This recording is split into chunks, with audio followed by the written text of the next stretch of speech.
South Sudan's crude oil reaches marine terminal in Port Sudan.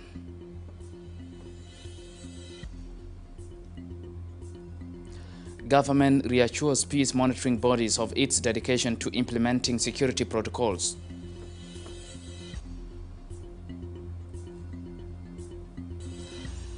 And National Trade Forum recommends deepening trade policies to attract investors.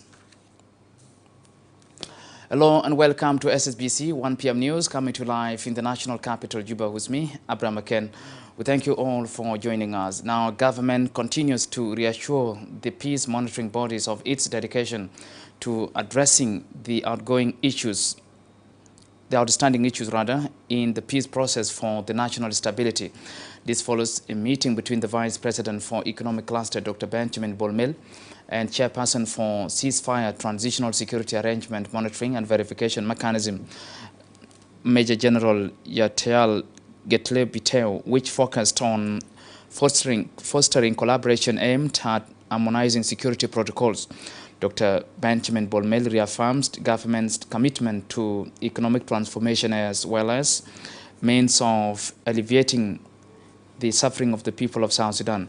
Citizens Chairperson calls on the peace partners to recommit themselves to the peace protocols towards achieving lasting stability.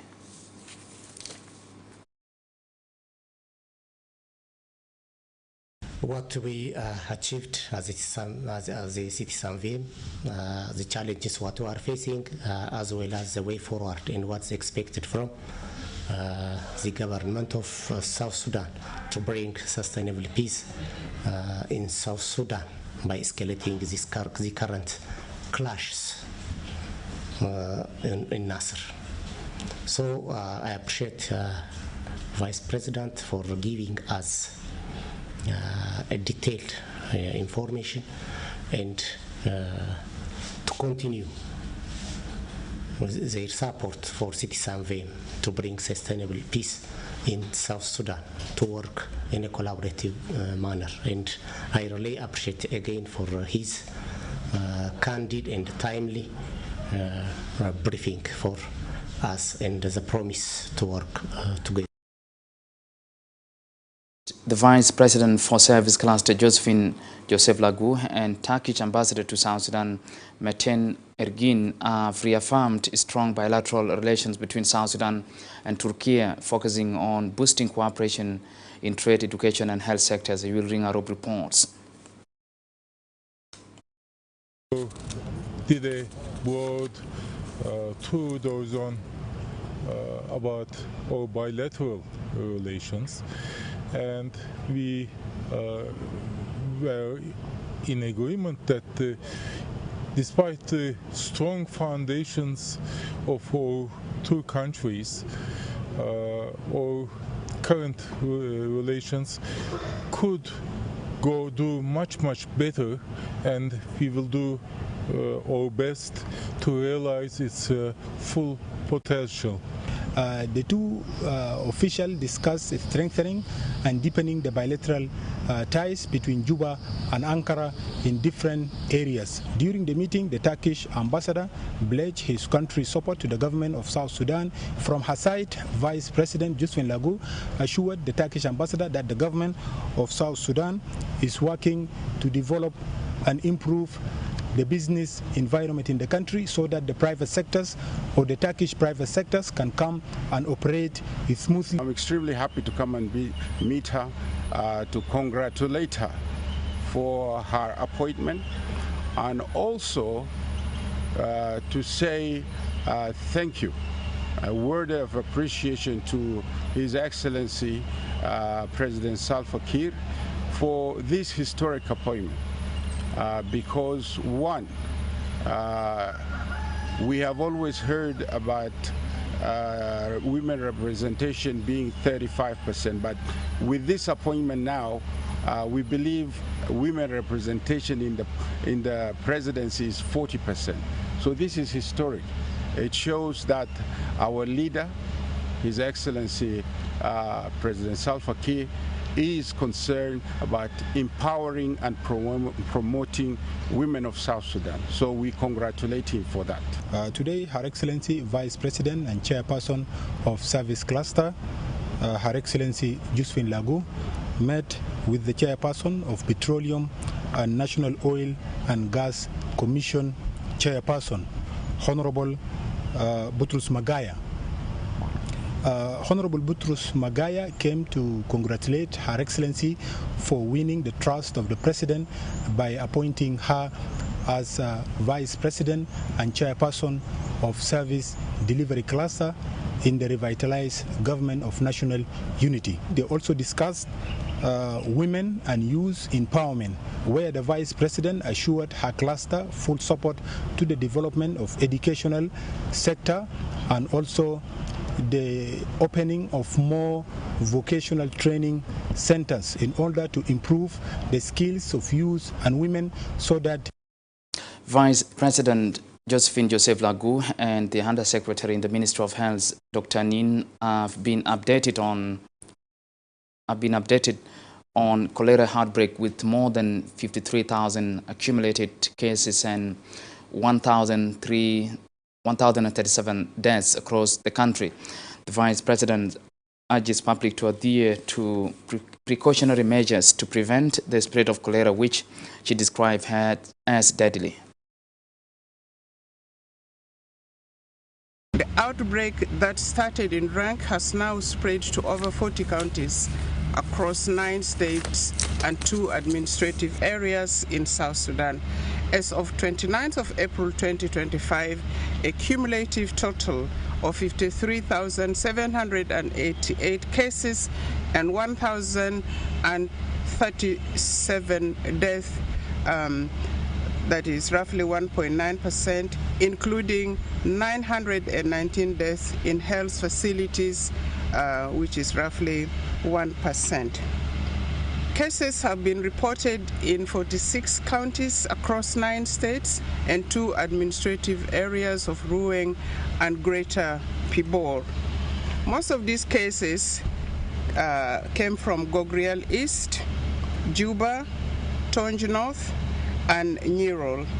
Over 70% of the transmission is in the host community. The Ministry of Health established an incident management system to coordinate a multi-sectoral response to control and prevent further spread of the. The first National Trade Forum has concluded in Juba on Monday. The conference sought to identify challenges constraining the private and public sectors and devise mechanisms for fixing those challenges. During the conference, stakeholders expressed their viewpoints on challenges, potential solutions, and the way forward in developing vibrant national trade industry strategies for sustainable national economic growth. Nyandur Machar reports.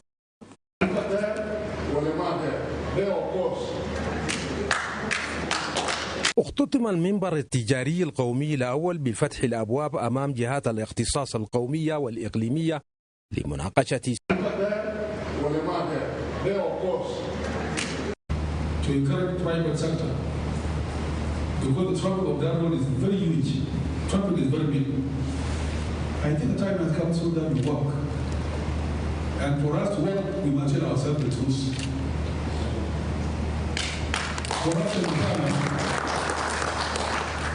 Corruption in China is too much. Even violation of the law, people too much. I think the time has come. We should fire a squad, not even sitting. We should fire a squad ourselves to fight corruption.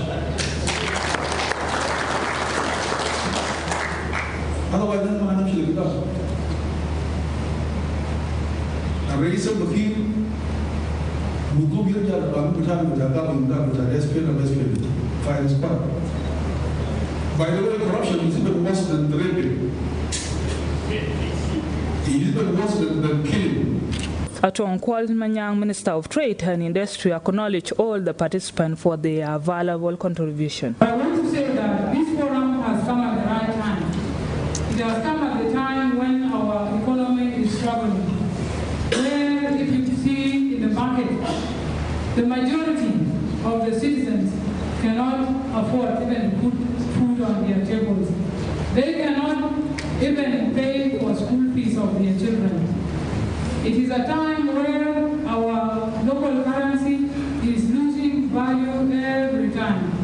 All the businesses, whether for nationals or foreigners who are here, businesses are closing. And therefore, coming to sit here is important. I think we have sat here on time so that we look into those issues. We know they were existing, but when we sit here and put our voices together and discuss together, it will be easier that whatever we move forward is coming from all of us, and it can be looked at seriously from that angle. Dr. Joseph Gang Akech, Minister of Youth and Sport, compliment the Ministry of Trade and Industry for implementing the conference for the private and public sectors to dialogue. He is optimistic about breaking trade barrier to set the stage of national economic development and to create opportunities for the youth. I call it a dialogue because you discuss barriers to trade, but you also discuss opportunities, the interest to improve the economy of this country. And this is the mission and mandate of the government to see that the economy thrives and that the young people and everybody benefit from the thriving economy. Adigo, Minister of Livestock and Fisheries, says with the sound trade policies in place, the government stands to win public trust and draw the private sectors on board national development process. So no need for us to work indoors in this country. Otherwise we are surrendering our country to Americans. This is a real surrender. Here in this hotel, the food we eat, even the water we drank here, is enormous. Do you like it? The chairperson of the National Chamber of Commerce, Ladu Lukak, says traders and the business community will gladly welcome resolution on laying sound foundation for South Sudan trade policies.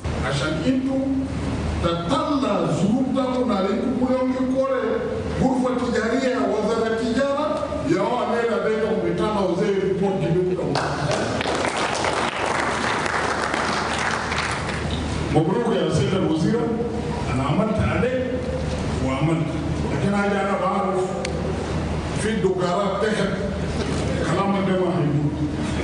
The friendly atmosphere of the conference has encouraged the private and public sectors to engage proactively and conclude the program with signing resolution acceptable to both parties. Reporting for Ssbc, I am Nyadu.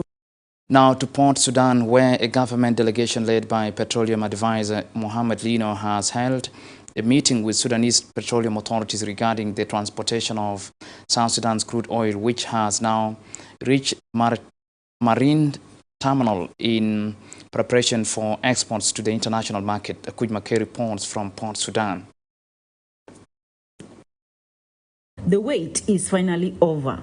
South Sudan's crude oil has reached the marine terminal, signaling renewed hope for oil flow and export to the global market. A petroleum delegation from South Sudan, including representatives from DPOC, GPOC, Ssbc, and NilePet, met with the Sudanese petroleum authorities in Port Sudan to review modalities related to oil transportation, export procedures, legal frameworks, and fee in collaboration with BACO and the Sudanese Ministry of Energy and Petroleum. Petroleum Advisor Mohamed Lino confirmed that the crude oil has successfully arrived at the marine terminal and is ready for export. I grabbed this opportunity to congratulate BACO for the big achievement that we all followed in the last few days by having the crude oil from South Sudan reach the marine terminal safely and being ready actually to export. This is good news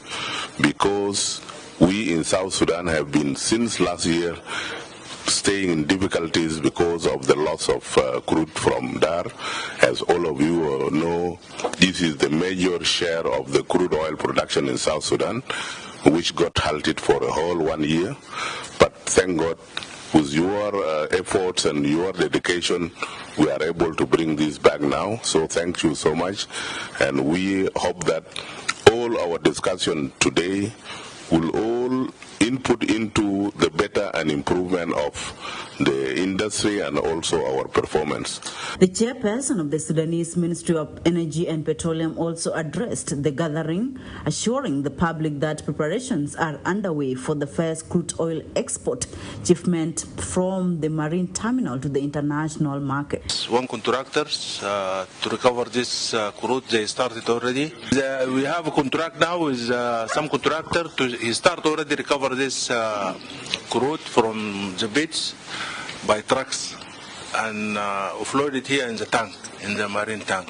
But a little bit slow now, it will take time. Meanwhile, the BACO confirmed that the current oil flow stands at 110,000 barrels per day from Palm Station 1 in South Sudan. Time we have, experienced some increment in per point from 36 to 39. That's one actually. I just would like to make attention to all parties here that when this one, if you will continue like this one with low flow rate, we may experience some problem, particularly in winter time. This is practically, and this is, operationally, we will have a restartability problem. The Undersecretary of the Ministry of Petroleum is expected to join the delegation in the course of the week. Kuchmaker, Ssbc. The senior presidential advisor Kwal Manyangjuk and the U.S. Ambassador Michael J. Hadler discussed the current political and security situation in the country, highlighting urgent need for a political dialogue among government and opposition to iron out their differences. Speaking to Ssbc, Kwal Manyangjuk says government is aware of the security challenges facing the country, reiterating the commitment to addressing this situation. While the U.S. Ambassador Michael J. Hadler emphasized on the commitment of his government to facilitating peaceful dialogue to resolve the outstanding issues among the top political elite in the country. The U.S. Ambassador also denied claims on social media that the U.S. government is planning to close its embassy in South Sudan's capital, Juba. Actually, Michael is the American ambassador to the Republic of South Sudan. Of course, he's a person that has been visiting us from time to time, expressing the policies of America and talking always about the peace in South Sudan, the insecurity that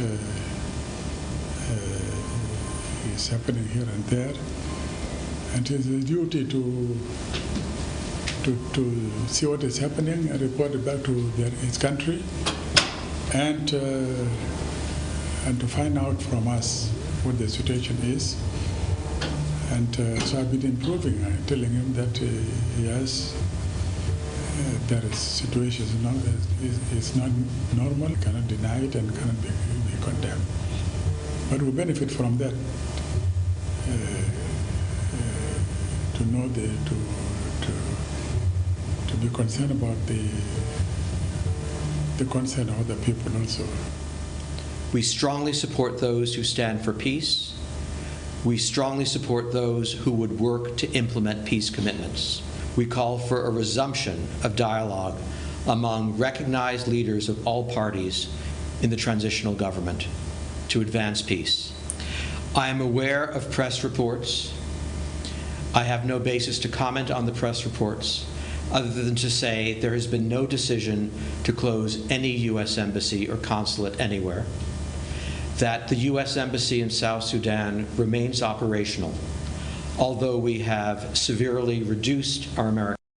The Minister of Foreign Affairs and International Cooperation, Monday Samaya Kumba, convened a meeting with foreign diplomats to bolster bilateral cooperation across key sectors. During the discussion with Djibouti's head of mission, Hassan Romla, and Turkey's Ambassador Metin Ergin, Minister Kumba reiterated government's commitment to deepening ties with global partners, particularly through South cooperation. Both diplomats highlighted the importance of expanding collaboration in trade, investment, and other strategic areas to foster mutual growth and development. The meeting underscored shared priorities in enhancing economic collaboration and diplomatic engagement.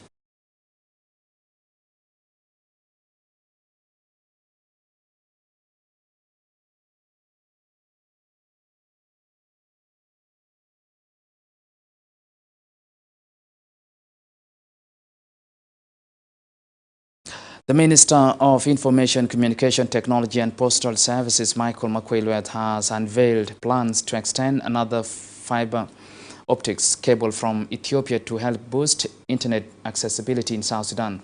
The minister revealed this on Tuesday during a panel discussion in the Africa Innovation Summit in the Ethiopian capital Addis Ababa. Speaking during the summit, Michael Makwelwet says though the country has already a fiber cable from the sisterly Uganda, it is still not enough to help South Sudan catch up with most of the countries in innovation of Africa, because the fiber from Uganda cannot connect the whole South Sudan.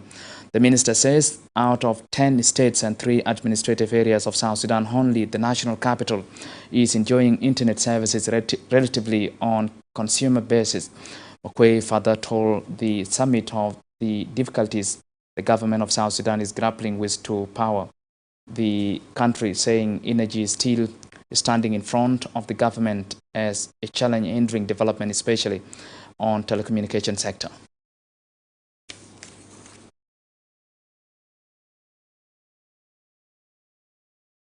So far up to now, we have connected South Sudan up to Juba only, up to the capital, with 2 fiber optics from Uganda.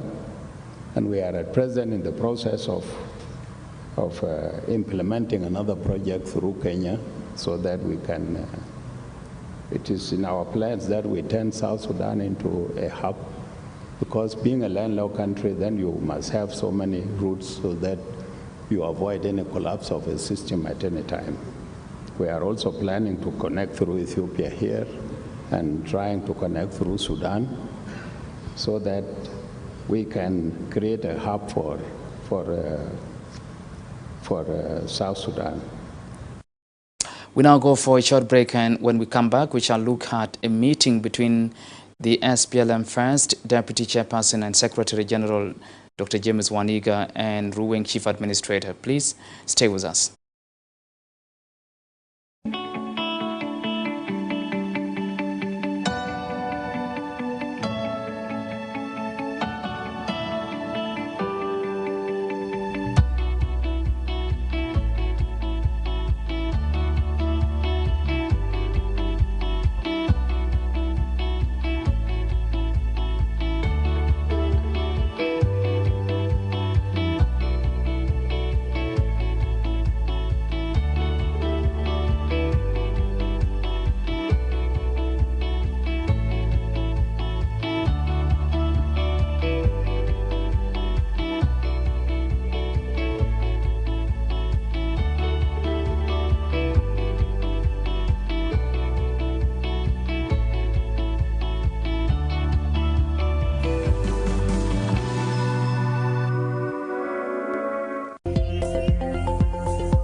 Welcome back. The Abia Chief Administrator Justice Charles Abia Jok has paid a courtesy call on the first SPLM Deputy Chairperson and Secretary General Dr. James Waniga in Juba on Tuesday.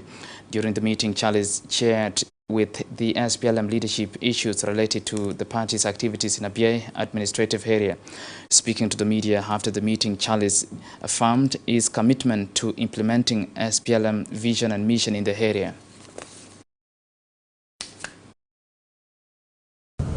I came to brief him on the activities of the SPLM in the area, and also brief him on the general situation in the area.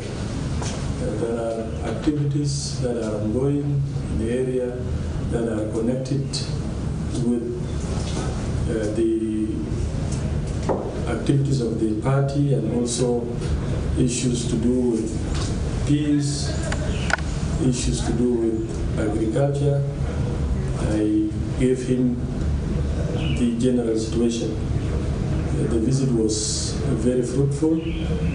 I also received guidance from him on issues to do with. Now, efforts to combat persistent food insecurity have seen the Minister of Agriculture and Food Security, Hussein Abdelbagakol, engage in discussions with a delegation from Warab State led by Governor Magog Deng. The meeting focused on strategies to significantly boost agricultural output in the region, a move considered critical as the country grapples with widespread hunger. Farmers and representatives from the state's cooperative union were part of the delegation, underscoring the grassroots involvement in these efforts.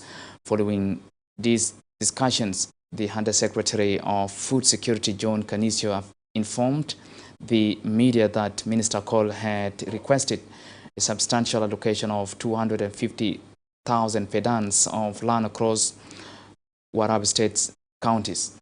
John Deng Madut, the Minister of Agriculture for Warab, conveyed the state's readiness to mobilize its population for an intensive farming campaign this year. الاجتماع ناقش الحلول، والسيد الوزير طلب من الحاكم والوفد بتاعه انه في حاجات معينه لازم يتم، انه الولايه لازم يخصص مساحه بتاعت 250,000 فدان في كل اللي هو الكاونتيز في الولايه عشان الناس يقدر يزرعوا، وبعد ده الموضوع بتاع المجاعه ده ينتهي.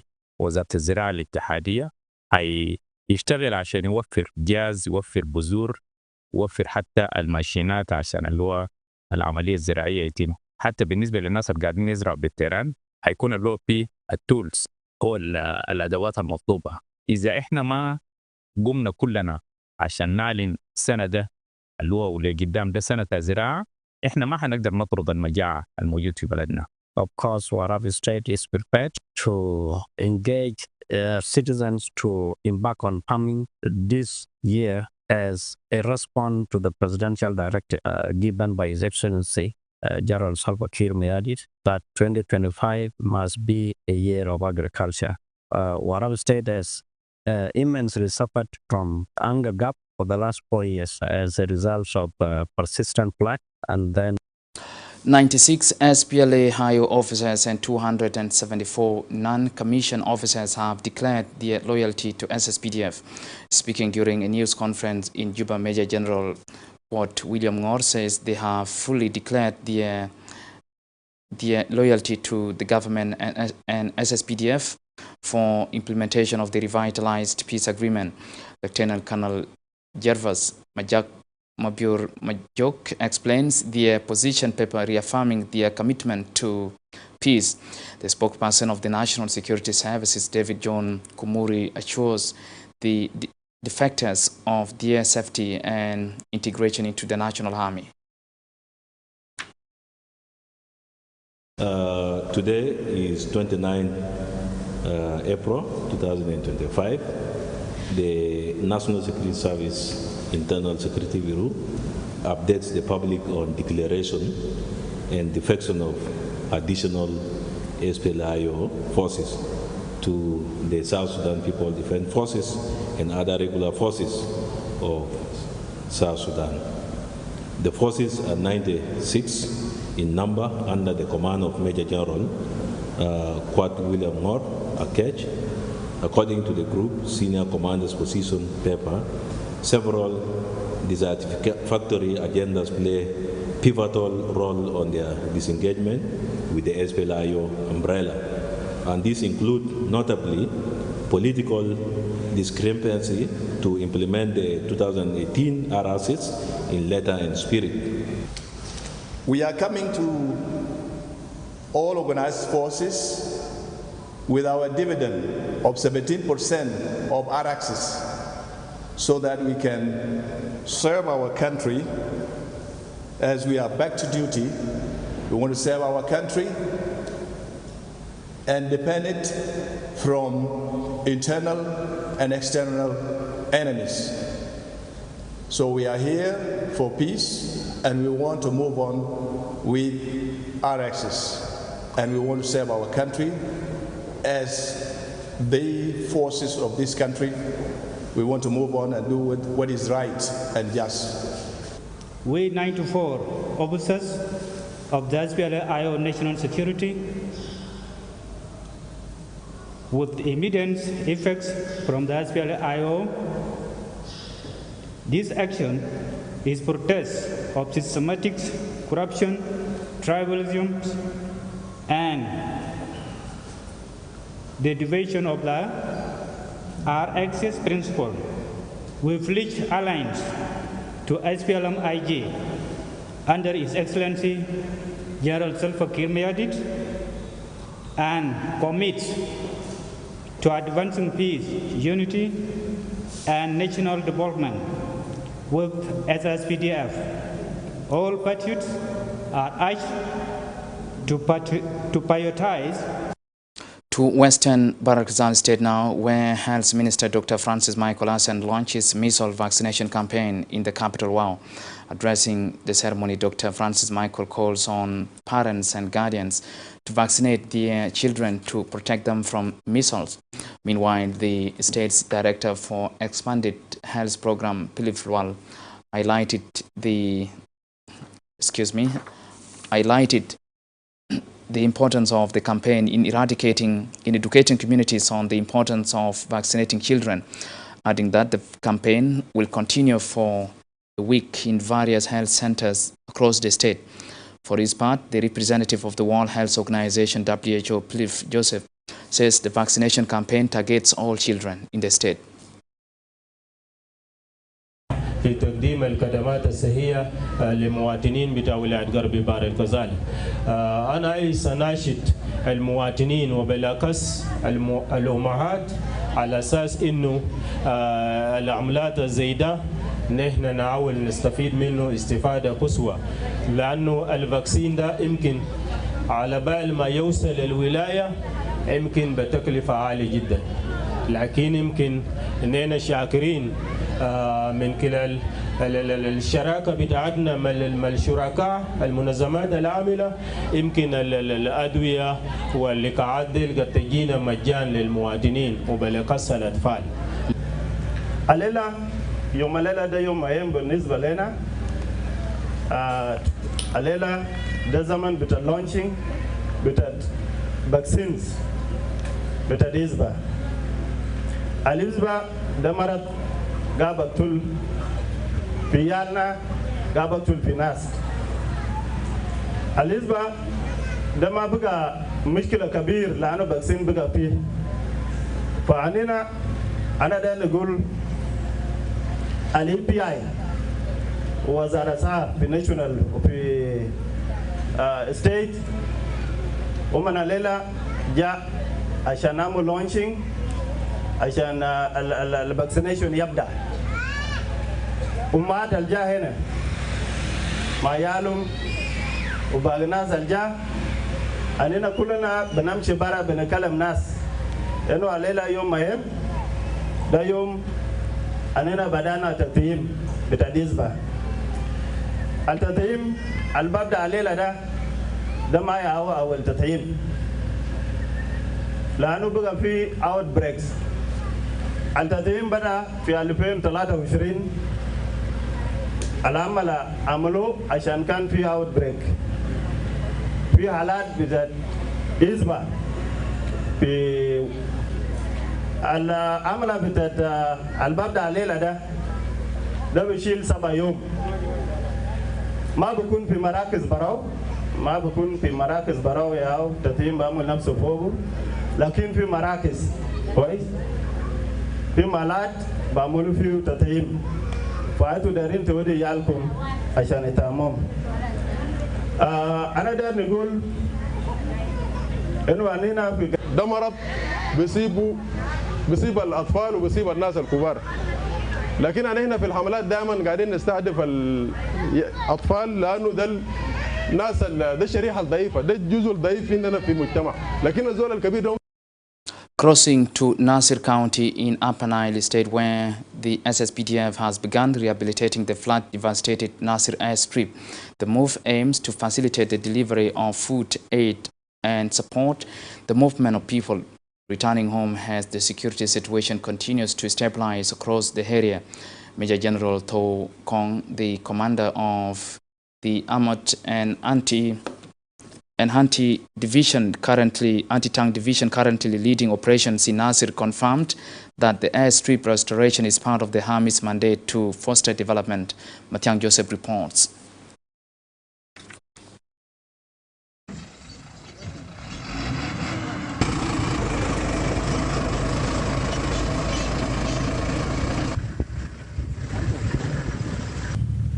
Following the restoration of calm and security across Nasir County in Upper Nile State, the SSPDF has embarked on a major program clearing and rehabilitating the Nasir Hair Strip.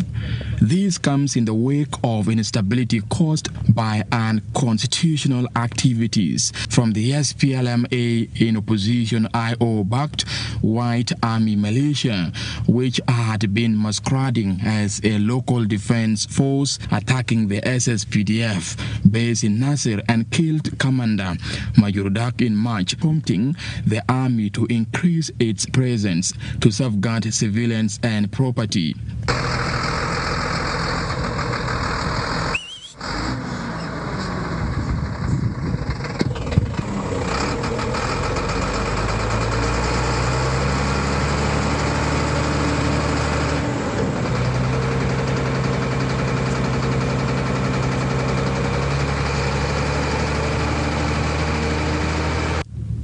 In the aftermath of the clashes, the army has taken a significant step by preparing the Hair Strip to accommodate both civilian and humanitarian flights, in the line with the government's broader efforts to support the conflict-affected population. المطار ده بالنسبة لنا هيكون فائدة بالنسبة لنا وهيكون فائدة بالنسبة للشعب ونحن بديناه بقلابات نمشي نشيل التراب نجي نلموه مع طوب وبعد كده هنعمل الدرداقة مالي نحن عارفين بنعمله كيف هو المطار ده لحد بعد يوم ولا يومين المطار ده هينتهي وبينزل أي طائرة اللي ممكن يجيب اللي بيجيب دواء ولا بيجيب المواد اللي باكله في المطار ده المطار ده هينجح 100% وهيكون فائدة بالنسبة لنا كلنا شعب الناصر والجيش وأي منظمة ممكن يجيب حاجات بتوع في Additionally, Major General Tho Kong stresses the strategic importance of rehabilitating the Nasir Hair Strip, which had long been rendered unworkable by flooding. Noted that the hair strip's restoration will assist reconnect the region, which has been isolated in terms of hair transportation. ده فائدة بتاعنا كلنا فأنا بقول إنه إذا شفت إنه ما تقول جيش ما بيعمل ديفلوبمنت نحن كجيش نعمل مجهود بتاعنا والبعدك الحكومة الوطنية هيجي يتم الباقي.